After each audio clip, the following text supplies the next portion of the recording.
You've heard the story of the cross before, but have you ever truly felt it? Every word Jesus spoke in his final moments was a personal message to you. Not to the crowd, not to history, to you. The nails tore through his hands. The crown of thorns pressed deeper into his head. The soldiers laughed. The crowd shouted.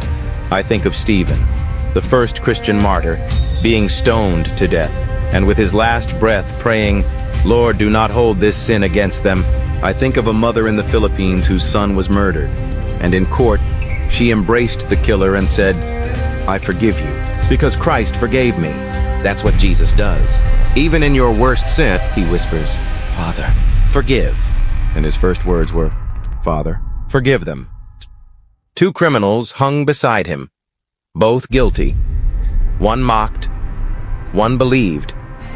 I remember the story of a prisoner in Texas who found a Bible in his cell. He knelt on a cold concrete floor weeping and said, Lord, remember me. He died months later with peace in his eyes. And I think of the prodigal son who wasted everything but was still welcomed home. If a dying thief could be saved in one moment, so can you. And to the one who believed, Jesus said, Today you will be with me in paradise. In the middle of the world's greatest suffering, Jesus saw his mother. Her hands trembled. Her tears fell like rain. And he made sure she would be cared for. I remember a pastor in London who lost his wife. At her funeral, he stood beside his daughter and whispered, I'll take care of you, just like Jesus cared for his mother. Even in your pain, he sees you. He knows what you need. He will not leave you uncared for. The sky grew black. The earth trembled. For the first time, the Son felt the Father's absence.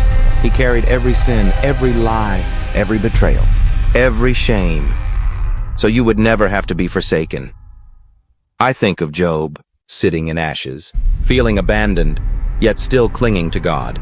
I think of a woman in Manila, abandoned by her family, crying in a small church, saying, Lord, I feel alone, but I know you are here. Jesus was forsaken, so you would never have to be. His lips were cracked. His body was broken. And yet, his thirst was more than physical. He thirsted for your heart. Like the woman at the well, searching for love in all the wrong places, until Jesus said, I will give you living water. Like the missionary who walked for hours in the African sun just to reach one village and tell them, Jesus wants you. On the cross, he wasn't just thirsty for water. He was thirsty for you. It is finished. John 19:30. Not a cry of defeat, but of victory. The debt was paid. The chains were broken. Like David standing over Goliath, declaring the battle won. Like a soldier returning home saying, the war is over. Every sin, every shame, every curse, finished. Father, into your hands I commit my spirit. Luke 23:46. With his final breath, he surrendered everything into the Father's hands, like a child running into their father's arms after being lost. Like the missionary who, at his deathbed, smiled and said, I'm going home. And now, he asks you to do the same.